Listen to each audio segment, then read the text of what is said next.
Consumerism's the joy of the buying, and materialism is the love of the thing itself, the actual material object. And potentially controversially, what I'm saying in the book is we actually need to embrace materialism. One for Mum, one for Dad, one for the country. And there has never been a more exciting time to be in Australia. Dead, buried, cremated. Australia's basically done.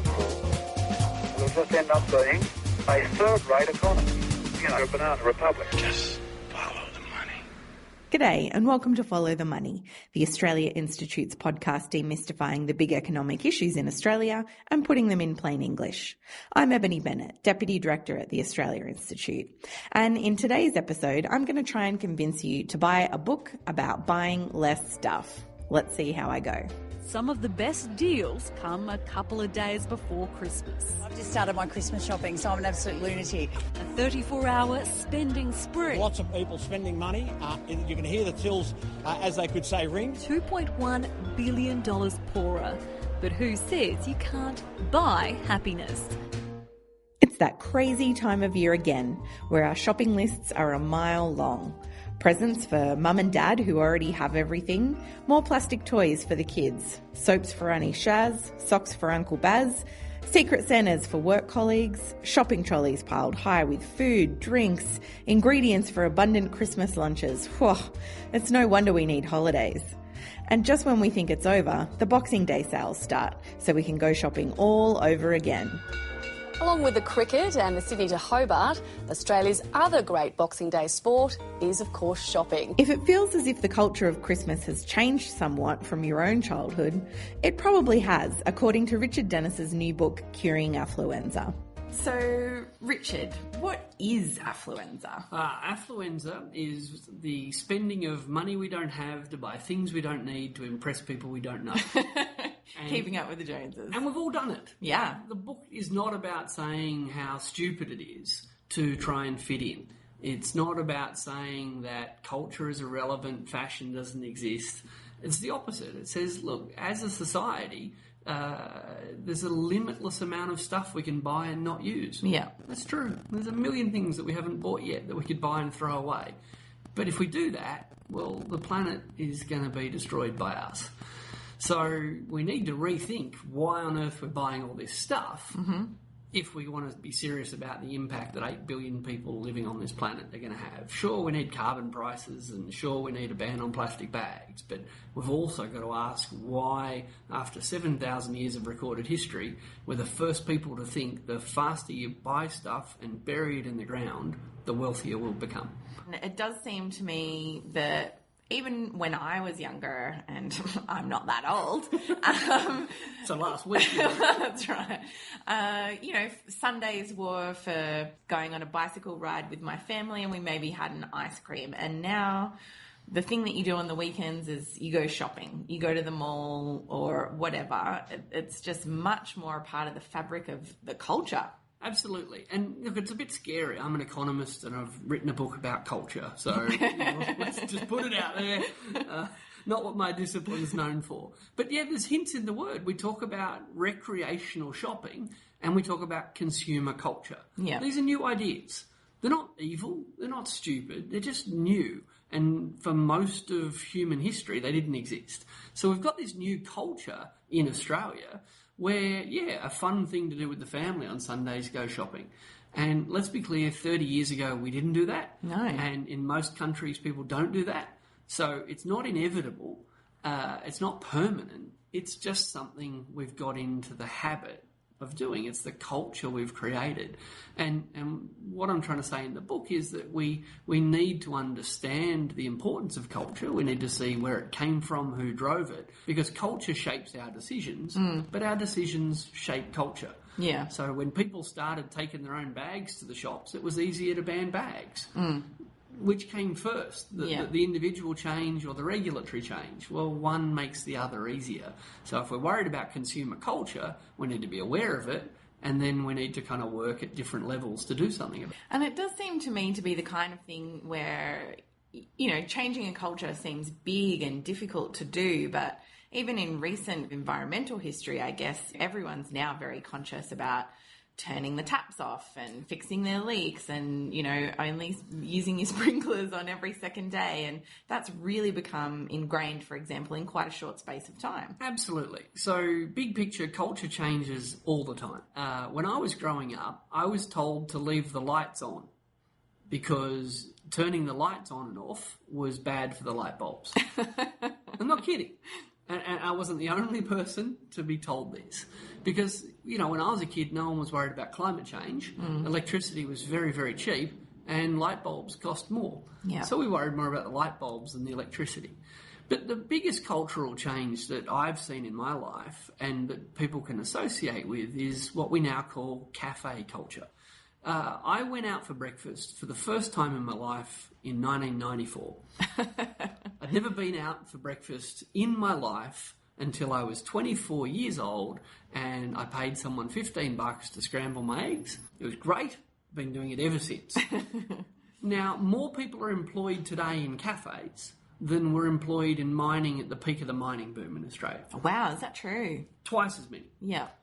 And that's because our culture changed. And we now spend money on stuff we didn't used to spend money on. So we've changed our culture. And in turn, we've changed the economy. So it's easy for people to feel disempowered. It's easy for people to think the world economy is in charge of us. But the world economy didn't invent smashed avocado. The world economy didn't invent the popularity of the flat white. We did. And because millions of us spend a lot of money on it, the market provides heaps of it. Now, in the book, I don't for a minute suggest that all we need to do is change our spending habits and powerful forces will give up and run away and we'll win. But we underestimate our power when we don't understand that cafe culture came about because we wanted to spend money on breakfast. And as a result, we're spending less money on other stuff. We've shaped the economy massively by choosing to spend lots of money on a particular thing. So if we stop spending enormous amounts of money on shoes we don't wear, shirts we don't wear, hot dog warmers we've never used, like if we stop importing all that crap and spent the money on services, learning to sing, learning to dance, get a massage, buying breakfast, getting a maths tutor for your kids, the economy suddenly looks radically different. Radically different. Who did that? Who was in charge of that? No one. Who was in charge of cafe culture? No one. Hipsters. Absolutely. Thank you, smashed avocado. Get ready for Christmas for a warehouse price. Harvey Norman Christmas sale is now on. Coles presents the perfect Christmas. That's why I pick Woolies for Christmas. But Richard makes the distinction between consumerism and materialism. He argues that materialism is the act of cherishing the things we own, caring for our things, repairing our appliances and mending our own clothes, so as not to squander our limited resources. But when it comes to some of those things where we still do need to buy a new washing machine or a new appliance, those things seem to have planned obsolescence now, and we've really shifted away from getting things repaired, for example. Yeah, absolutely. And this is hard. Some people say, well, I want to get my washing machine repaired, but I can't find someone to repair it. Or it's cheaper to buy a new thing than get it repaired. Absolutely. But again, that's cultural. Once upon a time, we expected our appliances to last for decades. My parents' first fridge lasts for 40 years. I had the one fridge in my house the whole time I was growing up. Yeah. It never occurred to anyone to say, we should need this year's colour fridge. So once upon a time, culturally, we had high expectations of people who made fridges. Now, if we hear that fridges break down after 10 years, most people think, I probably won't have it that long anyway. So our expectations, our cultural expectations affect the way that the retailers and the wholesalers and the manufacturers behave. But also, if you're the only person in a city that wants to get something repaired, then no one's going to set up a repair business. But if lots of people want to get stuff repaired, then someone will set up a repair business. Yeah. This gets hard. I was in Norway recently, one of the richest countries in the world, looking for some scrambled eggs on a Sunday. Couldn't find any. No breakfast in Norway on Sunday. Never occurred to anyone to say, we should need this year's colour fridge. So once upon a time, culturally, we had high expectations of people who made fridges. Now, if we hear that fridges break down after 10 years, most people think, probably won't have it that long anyway. So our expectations, our cultural expectations affect the way that the retailers and the wholesalers and the manufacturers behave. But also, if you're the only person in a city that wants to get something repaired, then no one's going to set up a repair business. It's not what Norwegians do. So being the only guy that wants breakfast in Oslo on a Sunday is a lonely thing. Being the only person in a city that wants to get their washing machine repaired is a lonely thing. But when lots of people make clear that they'd be willing to pay for something, then people will set things up. And then the more of them set up, the cheaper they get. Now, a big barrier, and again, this is cultural, a big barrier to repair has been the unavailability of spare parts. Yeah. The people that make stuff don't want to sell spare parts. Don't want to sell a new washing machine. But with 3D printing technology, for example, it's now viable. It's now viable for someone to actually fabricate the one little bit of plastic that you need or the one little bit of metal that you need, that it makes it in turn possible to get things repaired. So around the world now, things called repair cafes are actually setting up. Combine the smashed avocado with the broken toaster. But again, this is cultural. If we all want to do this stuff, it'll get easier and cheaper for us to do it. But culture means we can change the rules as well. What if manufacturers had to offer 10-year warranties? We can do that. Yeah. We're in charge. We can make them. And what if they have to take them back when they break down? And the disposal costs are all on them. And not on us. And not on us. So our individual decisions matter, but the rules we collectively make matter as well. And what I'm trying to say in the book is it's not either or. It's not conscious consumerism or optimal policy. If we want to change the world, we're probably going to have to pull more than one lever. And it's just a reminder too that small changes can have a big impact. I'm sure back in the day, manufacturers did used to care a little bit more about their product, and then all of a sudden it becomes the consumer's responsibility and things shift. That's right. When did that change? Whose fault was it? Don't know. But it changed. Yeah. It's changed in my lifetime. So why can't it change again? In some countries, they still do get things repaired. We shop on Sundays and don't get things repaired. Some countries never shop on Sundays and do get things repaired. So, again, we're kind of led to believe there is no alternative. But if we look around the world, we see heaps of alternatives. If we look back in history, we know things used to be different. Yeah. So why, when we look forward, do we feel so constrained? Doesn't mean it's easy, doesn't mean it's inevitable. But to believe there's no alternative to the current version of capitalism, in which buying food we don't eat and burying it in the ground makes us rich, that's a new idea. We can stick with it if we want to, and we can change it if we want to. Merry Christmas, Merry, Merry Christmas from your Kmart Christmas store. Save on sweaters and on hats, bowling balls and baseball bats, cameras, TVs. Look, it's a key difference that I stumbled onto when I sat down to write the book. For me, consumerism is the love of buying things, the purchase, the act of getting the new thing. And we've all enjoyed getting a present or buying some new stuff. Great. But that thrill is transient, it's temporary. So for me, consumerism's the joy of the buying, and materialism is the love of the thing itself, the actual material object. And potentially controversially, what I'm saying in the book is we actually need to embrace materialism. We do. And I used to treat them as if they were the same word. I don't anymore. We need to love our stuff.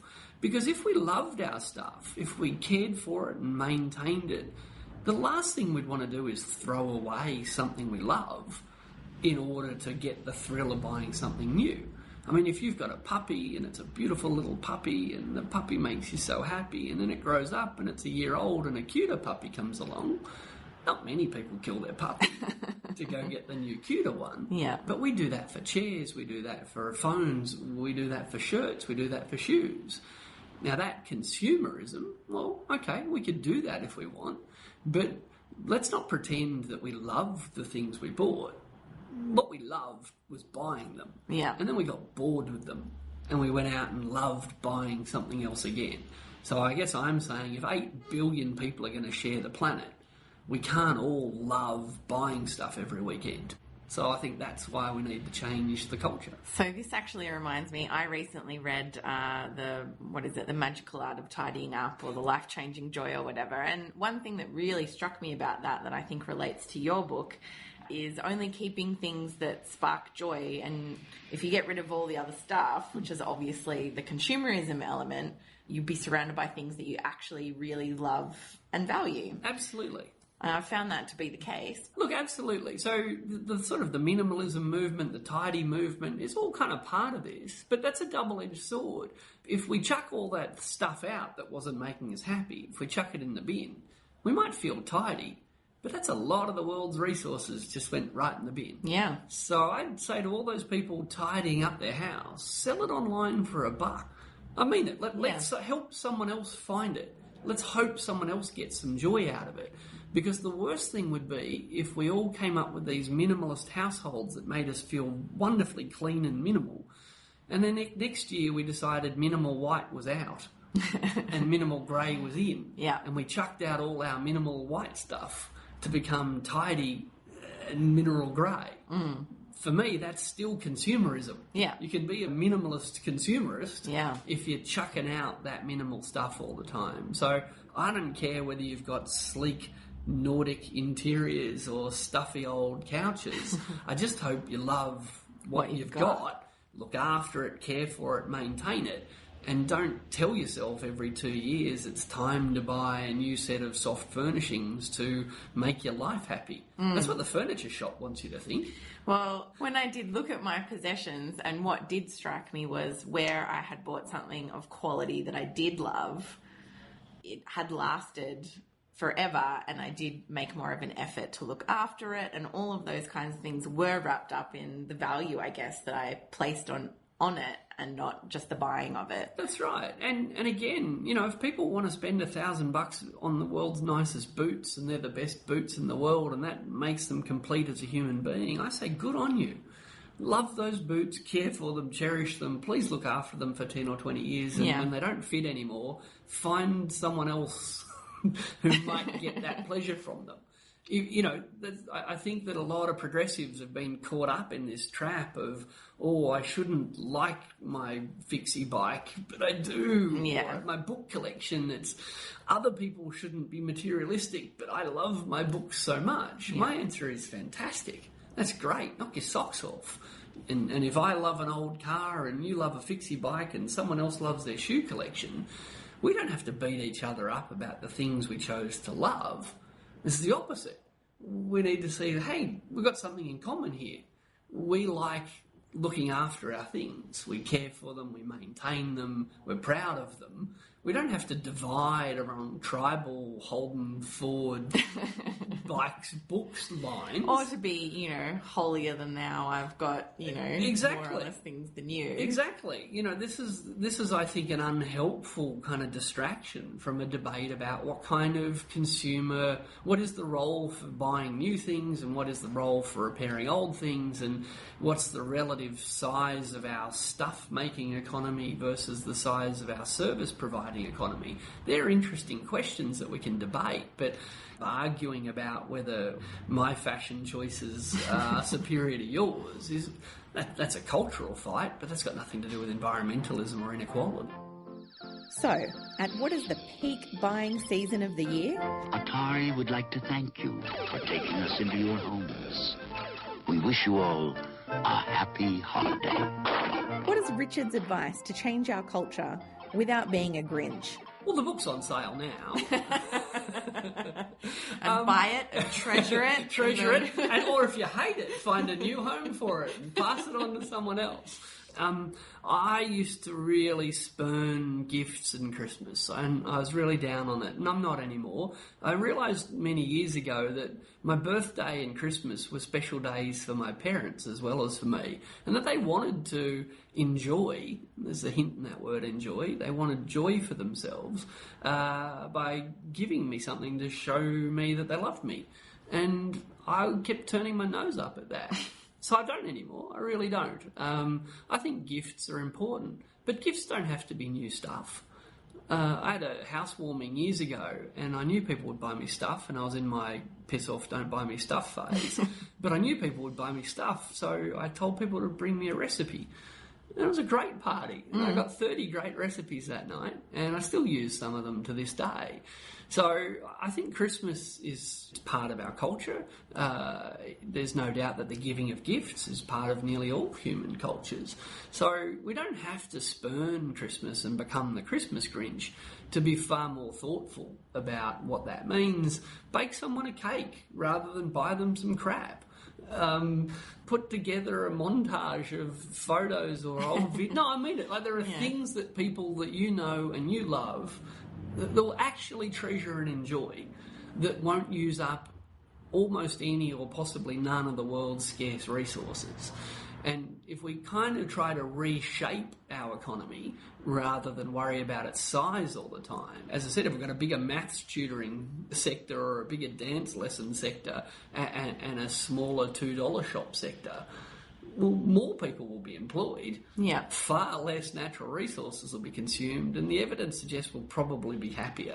So, yeah, you don't have to be the Grinch at Christmas, but we should all think about why we've been encouraged by our culture to waste money on stuff that we know people don't want at this time of year. It's great for the people that sell the stuff we don't want. Yeah. Like, they are into that. We shouldn't blame them for it. But whether we keep falling for it, that's partly up to us. Well, congratulations on the book. Thank you. And thank you for chatting to me. Thank you. That's been episode 23 of Follow the Money, our pre-Christmas episode, brought to you by the Australia Institute and recorded on the 15th of December 2017. You can buy Curing Affluenza, Richard's new book about why we should buy less stuff, from Black Ink Books, and it's available online or in any good bookshop.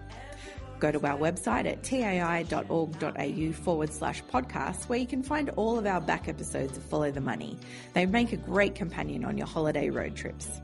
Subscribe to Follow the Money on iTunes or wherever you get your favourite podcasts, and don't forget to give us a rating, please. It does help other people to find us. You can follow the Australia Institute on Twitter at the Oz Institute with an AUS. I'm on Twitter at Ebony_Bennett with a _NTT, and Richard is at RDNS_TAI. This episode was produced by Jennifer Macy. Jonathan McFeet from Pulse and Thrum recorded our title track. Thanks for listening. It's Christmas time again.